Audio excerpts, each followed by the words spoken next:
Hello friends, मैं एक बार फिर से उपस्थित हूँ कहानी सफ़र इश्क का अगला भाग लेकर। इसके पहले भी 2 भाग अपलोड हो चुके हैं। अगर आपने नहीं देखा तो प्लीज़ एक बार मेरे चैनल पर जाकर अवश्य देखें। सब बैठक में बातें कर रहे थे, तभी कोमल ने कहा, माँ मैं पिया से मिलकर आऊँ? हाँ मिल लो, आओ बेटा अंदर आओ, सत्येंद्र बाबू ने कहा और कोमल को लेकर अंदर आ गए। तो पिया भाग कर आई, नमस्ते भाभी बोला और उसे अपने कमरे में ले गई और पानी का गिलास उसकी तरफ बढ़ा दिया। तो कोमल ने कहा, अरे मुझे पानी नहीं चाहिए, कुछ नहीं चाहिए, बस मुझे आपसे बात करनी है। जी भाभी कहिए ना। आज सुबह मंदिर के पास रोड पर आप ही थी ना जिन्होंने मेरी मदद की? पिया ने हौले से मुस्कुराकर हाँ में सिर हिला दिया। Thank you so much. आज आपने मेरी जान बचाई, आपने ही मेरी हेल्प की, मुझे उठाया था। Thank you so much again. बहुत अच्छी हैं आप। पता है, जब आप पहली बार कोल्ड ड्रिंक लेकर आई बैठक में, तब से मैं आपको नोटिस कर रही हूँ, लेकिन मैं ज़रा कंफ्यूज हो रही थी क्योंकि तभी मैं आपका चेहरा ठीक से देख नहीं सकी। तभी मैंने आपकी कलाई पर बने उस मोर पंख को देखा और मुझे याद आया कि आप ही थी। आप जितनी खूबसूरत हैं, दिल से भी उतनी ही अच्छी हैं। मैं तो चाहूँगी कि जल्द से जल्द ही रिश्ता तय हो जाए और आप मेरी देवरानी बनकर हमारे घर आ जाए। पिया मुस्कुरा कर शर्माने लगी। बस बस, मेरे सामने इतना शर्माने की ज़रूरत नहीं। मैं तो बस आपकी होने वाली जेठानी हूँ, मुझे शर्माने की ज़रूरत नहीं है। मेरे देवर के सामने शर्माना। मैं अभी भेजती हूँ अपने देवर को, बात कर लीजिए, मैं बाहर जा रही हूँ। पिया हौले से मुस्कुरा उठी और मुस्कुराते हुए वह बेहद खूबसूरत लग रही थी। एक पल में ही कोमल ने उसका और नील की जोड़ी को इमेजिन करने लगी और मुस्कुराते हुए बाहर निकल गए और बैठक में आकर किरण जी के बगल में बैठते हुए कहा, मम्मी बहुत सही लड़की चुनी है अपने छोटे के लिए, बहुत अच्छी है। जितने दिखने में खूबसूरत है उतनी ही दिल की भी अच्छी है। फिर देवर की तरफ देखते हुए कहा, बधाई हो छोटे, बहुत किस्मत वाले हो तुम, बहुत अच्छी लड़की मिलने जा रही है तुम्हें। अब जल्द से जल्द अंदर जाओ और मिल लो ताकि हम आगे बढ़े, आगे की बात कर सकें। परंतु बैठक में तो कुछ अलग ही बातें हो रही थी। सबके चेहरे पर तनाव था। कोमल चौंक गई कि क्या बात हो गई।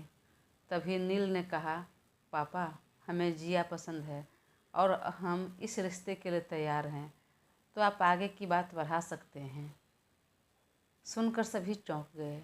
वहीं किरण जी ने भी चौंक कर देखा। बेटा तुम क्या कह रहे हो? हम तो उनकी बड़ी बेटी के लिए अपना रिश्ता लेकर आए हैं। हाँ बेटा, हम उनकी बड़ी बेटी पिया के लिए तुम्हारा रिश्ता लेकर आए हैं। पर डैड, मुझे जिया से शादी करनी है, मुझे वही पसंद है और मैं उससे पहले से जानता भी हूँ। अब कोमल चौंक कर उठ खड़ी हुई। यह क्या कह रहे हो छोटे? और पापा सही कह रहे हैं, हम इस घर की बड़ी बेटी के लिए तुम्हारे लिए रिश्ता लेकर आए हैं। हाँ भाभी, पर मुझे जिया पसंद है और पहले से मैं जानता भी हूँ उसे। हाँ तुम्हें पसंद है ठीक है, पर इससे एक बार बात तो कर लो, मिल तो लो। मैं 100% श्योर हूँ कि तुमको जिया से ज़्यादा पसंद आएगी। देखो, मैं ये नहीं कह रही कि जिया बुरी लड़की है, लेकिन पिया से मिल लो। और बड़ी बहन के रहते भला छोटी बहन से शादी कैसे हो सकती है? और कैसे यह सब तैयार होंगे? क्यों नहीं हो सकती? और कैसे तैयार होंगे? तो वैसे ही जैसे बड़ी बेटी से शादी करने के लिए तैयार थे। पर बेटा, लोग समाज भी है ना, क्या कहेंगे? नील ने बात को बीच में काटते हुए कहा, ज़्यादा बहस करने की ज़रूरत नहीं। मैंने पहले ही कह दिया था, मुझे लड़की पसंद आएगी तो ही शादी करूँगा और मुझे जिया पसंद है। अगर शादी करूँगा तो उसी से। अगर आप लोगों को रिश्ते की बात आगे बढ़ानी है तो इसी के साथ बढ़ाइए। भाई युवान ने भी समझाने की कोशिश की, पर वह बिल्कुल नहीं सुना। सब एक दूसरे की तरफ आश्चर्य से देखने लगे। किरण जी ने तो अपना माथा पकड़ लिया, किसी को भी कुछ सूझ नहीं रहा था। तभी किरण जी ने एक बार फिर शांति से कहा, अरे बेटा, बात समझो। हम उनकी बड़ी बेटी पिया के लिए रिश्ता लेकर आए हैं। उनके साथ तुम्हारे रिश्ते की बात आगे बढ़ाने की बात कर रहे हैं। तुमने देखा नहीं, वह ठंडा लेकर आई थी बच्ची, कितनी प्यारी सी दिख रही थी। अरे अभी खाना परोस रही थी। कितने शांत, सुशील, सुलझी हुई लड़की है। आजकल के समय में ऐसी लड़की मिल जाए तो भगवान को धन्यवाद करो। किस्मत वाले होते हैं माता पिता, और वह लड़का भी, या कहें तो वह पूरा परिवार ही। नील ने सिर झटकते हुए कहा, माँ, मैंने ज़्यादा ध्यान नहीं दिया और मैं उसे जानता नहीं हूँ, और मेरे पास इतना समय भी नहीं है कि जानूँ और देखूँ। और मैं यह भी नहीं कह रहा हूँ कि वह एक बुरी लड़की है। हो सकती है वह बहुत अच्छी है, जैसा आप कह रही हैं बिल्कुल वैसा हो। पर मुझे जिया पसंद है, पहले भी पसंद थी और आज भी। अभी पसंद है तो मैं शादी तो उसी से करूँगा। अगर बात आगे बढ़ानी है तो उसी के साथ बढ़ाइए, वरना चलिए यहाँ से। तभी युवान ने कहा, छोटे, यह क्या बेवकूफ़ी भरी बातें कर रहे हो। तुम्हें पसंद है जिया, लेकिन तुम जिया को पसंद हो, यह भी बात तो बड़ी है ना। उससे भी पूछनी पड़ेगी ना। अगर घर वाले तैयार भी हो गए, मान लो तुम भी, तो उसे पसंद आना चाहिए ना। अब जाकर नील थोड़ा सा पका गया। बात तो सही थी, वह जिया को पसंद करता है। जिया उसको पसंद करती है या नहीं, यह तो उसने नहीं कहा, ना ही इसने पूछा। ठीक है, अभी बात कर लेते हैं, अभी पूछ लीजिए। अरे अभी तुम पूछोगे और अभी कैसे जवाब देगी? और वह भी लड़की कैसे बोल पाएगी? वह कैसे बोलेगी कि बड़ी बहन के लिए रिश्ता आया था और वह रिश्ता मुझे पसंद है? अब पापा अंकित जी ने रपट कर कहा, धीरे बोलो, और भला तुम्हें यह क्या सनक सवार हो गई है? बाहर से पढ़कर आया तो बुद्धि भ्रष्ट हो गई क्या? तुम्हारे अरे घर में बड़ी बेटी परी रहेगी और छोटी की शादी हो जाएगी। अगर तुमने नहीं देखा, नहीं मिला, तो एक बार फिर से मिल लो। मैं अभी कहता हूँ सत्येंद्र से, पिया से अकेले में जाकर बात करके देखो। बहुत अच्छी लड़की है और वेल एजुकेटेड भी है। पापा, मैं कहाँ ये कह रहा हूँ कि वह बुरी है, पर मुझे जिया पसंद है। मुझे शादी तो जिया से ही करनी है। अब आपको जो ठीक लगे। अब सब एक दूसरे को देखने लगे। कुछ समझ नहीं आ रहा था क्या करे, कैसे बेटे को समझाए। सत्येंद्र जी और सपना जी को कैसे बताएं, कैसे बात करें। युवान ने एक बार फिर समझाने की कोशिश की, अरे बड़ी बेटी परी रहेगी और छोटी बेटी का ब्याह हो जाए, भला समाज में लोग क्या कहेंगे, कितना हंसेंगे। वह मेरा लुकआउट नहीं है भाई। मुझे जो पसंद है उसी से शादी करूँगा, वरना चलिए यहाँ से। छोटे, तुम्हारे भाई बिल्कुल सही कह रहे हैं।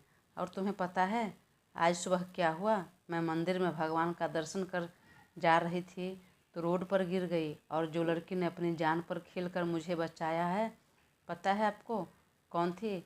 यही पिया थी। हाँ युवान, वह पिया ही थी। मैं अभी बात करके आई हूँ। भाभी की बात सुनकर वह हौले से हंस पड़ा और कहा, भाभी, मैं कैसा हूँ? बहुत अच्छे हैं। और युवान भाई, वो भी बहुत अच्छे हैं। तो मान लो जब हम दोनों भाई ही अच्छे हैं, और अगर आपके पापा मुझसे शादी करने बोलते तो आप करते? शट अप, मुँह बंद रखो अपना। किरण जी, युवान और अंकित जी तीनों एक साथ डांट दिए। वहीं कोमल चौंक कर देखने लगी, आंखें फाड़ कर। छोटे, यह क्या बोल रहे हो तुम? मुझे तुम्हारे भाई से प्यार था, मैं उनसे प्यार करती थी, मुझे वो पसंद थे, तो मैंने उससे शादी की। वही तो भाभी, सोचने वाली बात है। हम दोनों भाई अच्छे हैं, पर आपने भाई से शादी की क्योंकि आप उनसे प्यार करते थे, वह आपको पसंद है इसलिए। वही, यह दोनों बहनें भी अच्छी है, पर मुझे जिया पसंद है, उसे मैं चूज कर रहा हूँ अपने लिए, और इसमें तो कोई गलत बात नहीं है। और हाँ, आप उसे जाकर पूछ सकते हैं कि मैं उसे पसंद हूँ या नहीं। अब सब शांत हो गए। कहीं ना कहीं बात तो उसकी सही थी। यह 2-4 दिन की बात नहीं थी, पूरे जीवन भर का सवाल है। तो उसे जो पसंद है उसके साथ वह आगे अपने जीवन में बढ़ेगा। सब सर पकड़ लिए। एक अलग ही तमाशा यहाँ खड़ा हो गया था। अंकित जी परेशान हो गए, क्या करें, कैसे कहें। है तो अपना मित्र ही, लेकिन ठीक नहीं लग रहा।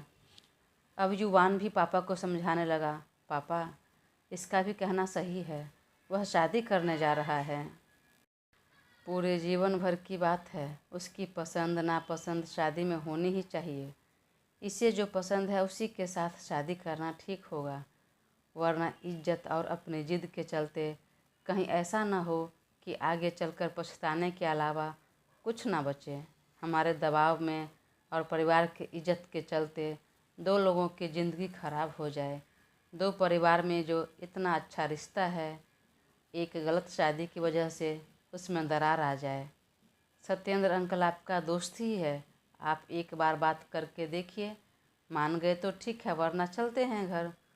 पर मुझे भी अब नील की बातें सही लग रही है, हम अपनी पसंद ज़बरदस्ती उस पर थोप नहीं सकते। अब सबको युवान की बातें सही लगे और नील की भी मनोस्थिति समझने लगे। पर बात यहाँ ये थी कि सत्येंद्र जी से कैसे कहें। अब तक सत्येंद्र बाबू भी अंदर ही थे ताकि ये सब आपस में अच्छे से बात कर ले। कुछ देर बाद सत्येंद्र बाबू दोनों पति पत्नी बैठक में आए।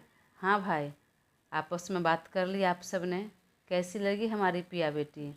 और बेटा नील, अगर आपको अकेले में पिया से मिलना चाहते हैं, आमने सामने बैठकर कुछ बातें करना चाहते हैं, डिस्कस करना चाहते हैं तो कर सकते हैं।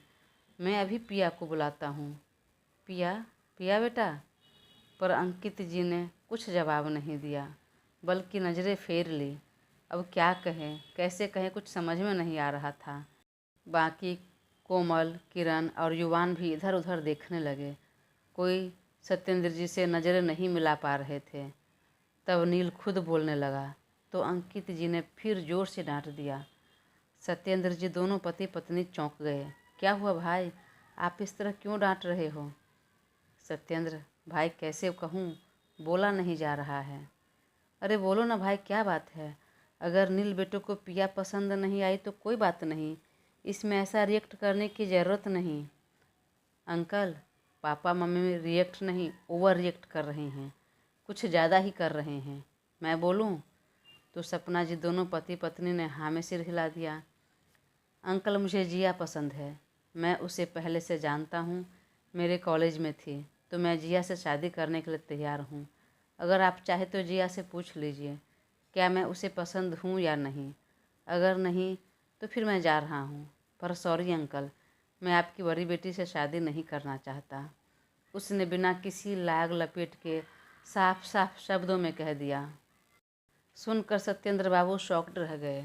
वही सपना जी भी चौंकने की एक्टिंग की, लेकिन मन ही मन बेहद खुश हो गई। आखिर वह जो चाहती थी वह हो ही गया। मन ही मन भगवान को धन्यवाद किया, आखिर तुमने मेरी सुन ली। वहीं धीरे लेकिन बेहद गुस्से में अंकित जी ने और किरण जी ने भी कहा, हम हैं न बात करने के लिए, तुम्हें इस तरह बात करने की क्या ज़रूरत है। पता है एक बेटी के पिता को ऐसी बातें सुनकर कितनी तकलीफ़ें होती हैं। अरे मैं भी एक बेटी का बाप हूँ। जब कोई ये कहे कि मुझे आपकी बेटी पसंद नहीं तो क्या बीतती है अच्छी तरह से जानता हूँ। और एक बार उस लड़की के बारे में भी तो सोचो। सत्येंद्र बाबू तो एक पल के लिए सोचने लगे, भला ऐसा कैसे संभव हो सकता है। लेकिन तभी सपना जी ने कहा, ठीक है, हम अपनी बिटिया से बात करते हैं, जिया से। अरे लेकिन सपना, अपनी बड़ी बेटी के लिए बात सोचो ना, उसके बारे में पहले हमें सोचना है। हाँ तो सोचेंगे ना, हम कहाँ मना कर रहे हैं। दोनों हस्बैंड वाइफ में वहीं गहमा गहमी होने लगे। तब सत्येंद्र बाबू ने कहा, भाई हम अंदर से 2 मिनट में बात करके आपको बताते हैं। ठीक है भाई, तुम्हें जो ठीक लगे अब वही करना। मेरे बारे में या इसके बारे में सोचकर ज़बरदस्ती कोई डिसीजन मत लेना, ना ही अपने बच्चों पर थोपना। ऐसा नहीं होगा भाई, जो भी है हम अभी बात करके आते हैं, आपको बताते हैं। फिर दोनों पति पत्नी अंदर गए तो कहा, नहीं, हमें रिश्ता नहीं करेंगे। बड़ी बेटी को होते हुए हम छोटी को कैसे ब्याह कर दें। अरे आपका दिमाग ठिकाने तो है, ज़रा सोच समझ कर काम कीजिए, बुद्धि से काम लीजिए। एक पिया तो नहीं है, जिया ही सही, किसी एक बेटी तो अच्छे घर में चली जाए, उसे परिवार में चली जाए, किसी का ब्याह हो जाए क्या फ़र्क पड़ता है। रही बात पिया की, तो उसके लिए भी आज से ही रिश्ता देखना शुरू कर देते हैं। अगर हो गया तो दोनों का एक ही दिन एक ही मंडप पर ब्याह कर देंगे, और क्या। और तुम्हें लगता है कि इतनी जल्दी पिया के लिए और रिश्ता मिल जाएगा? एक बार पिया के लिए सोचो, उसके ऊपर क्या बीतेगी जब उसे पता चलेगा कि जो रिश्ता मेरे लिए आया था वह रिश्ता बहन को होने जा रहा है। तो अब इसमें हम सब की क्या गलती है? उसने पसंद जिया को किया है, तो ऐसा तो नहीं है कि हम ज़बरदस्ती जिया की शादी करवा रहे हैं। एक बार ठंडे दिमाग से सोचिए और इस रिश्ते को इनकार करने की ज़रूरत नहीं, आगे बढ़ते हैं। रही पिया की बात, तो हम समझा देंगे, बात कर लेंगे, लेकिन हाँ, जिया से तो पहले बात करनी होगी। हम बात कर लेते हैं। अगर उसने इनकार कर दिया तो? क्यों इनकार कर देगी? पहले से ही एक दूसरे को जानते हैं। इधर अपने कमरे में बैठी जिया नील के बारे में ही सोच रही थी, और नील की शादी पिया से होने जा रही है यह सोचकर मन में थोड़ी जलन सी भावना आ गई थी। इसलिए वह कमरे से बाहर नहीं निकली दोबारा। तभी सपना जी ने जिया को बुलाया और कहा, बेटा, तुम्हें नील कैसा लग रहा है? कैसा लड़का है वह बात को समझी नहीं और मन में जलन की भावना भरा था, तो कह दिया, है तो अच्छा, लेकिन इतना भी कुछ खास नहीं। क्यों, क्या हुआ? पिया को वह पसंद नहीं? सत्येंद्र जी कुछ बोलते उससे पहले ही सपना जी ने ना में सिर हिलाते हुए कहा, नहीं पिया, उसे पसंद नहीं। जिया के चेहरे पर हल्की सी स्माइल आ गई। अच्छा, पर क्यों? क्योंकि उसे तुम पसंद हो। सुनकर जिया को एक चैन और सुकून मिला, एक राहत मिली। चेहरे पर खुशियाँ साफ दिखाई देने लगी। फिर भी छुपाते हुए कहा, क्या मतलब? पिया पसंद नहीं? अरे मतलब ऐसा उसने कुछ नहीं कहा कि पसंद नहीं है, पर नील बोल रहा है कि वह तुम्हें पसंद करता है। अब हम सोच रहे हैं कि तुम्हारे साथ यह रिश्ता तय कर दे, अगर तुम्हें नील पसंद है तो। सुनकर जिया के मन में तो खुशियों की लहर दौड़ पड़ी, मानो मुँह मांगी मुराद पूरी हो गई हो। पर थोड़ी आँख भौं सिकोड़ लिया जानबूझकर, ताकि मम्मी पापा को ऐसा ना लगे कि मैं पहले से ही चाहती हूँ। तब पापा सत्येंद्र जी ने कहा, बेटा, कोई जोर ज़बरदस्ती नहीं है। अगर तुम्हें पसंद नहीं नील, तो हम सब के दबाव में आकर या हमारी फैमिली इज्जत का मान सम्मान के बारे में सोचकर तुम हाँ मत बोलना। जी नहीं पापा, मुझे कोई आपत्ति नहीं है। मैं भी नील को जानती हूँ, ठीक ही है वह। सुनकर सपना जी को और खुशी मिली। वह जिया का सर सहलाने लगी। पर हाँ, एक बात, थोड़ा सा शादी का वक्त रखिएगा, ताकि हम दोनों एक दूसरे को अच्छे से जान सकें। ठीक है बेटा, तो हम बाहर जाकर बात करते हैं। ठीक है पापा, जाइए। सत्येंद्र जी और सपना जी बाहर निकले। सब ने उनकी तरफ उम्मीद भरी नज़रों से देखा। जिया को इस रिश्ते से कोई प्रॉब्लम नहीं। सुनकर सब तो सामान्य रहे, लेकिन नील के चेहरे की पर खुशी आ गई। पर हाँ, उसका कहना है कि शादी का रेट थोड़ा आगे रखे, ताकि वह एक दूसरे को समझ सके। Okay uncle, no problem. बाकी सब थोड़े उदास भी थे, लेकिन जब बेटे ने कहा तो अंकित जी भी मान गए। मन ही मन किरण जी और कोमल जी बेहद दुखी हो रही थी। पिया के ऊपर क्या बीत रही होगी, क्या सोच रही होगी। वैसे भी कोई भी लड़की हो, शादी का नाम सुनते ही न जाने कितने सपने सजाने लगते हैं, कितने अरमान उमड़ पड़ते हैं। पर जब दोनों तैयार हो गए तो आखिर दोनों फैमिली को भी राज़ी होना पड़ा। वे भी राज़ी हो गए।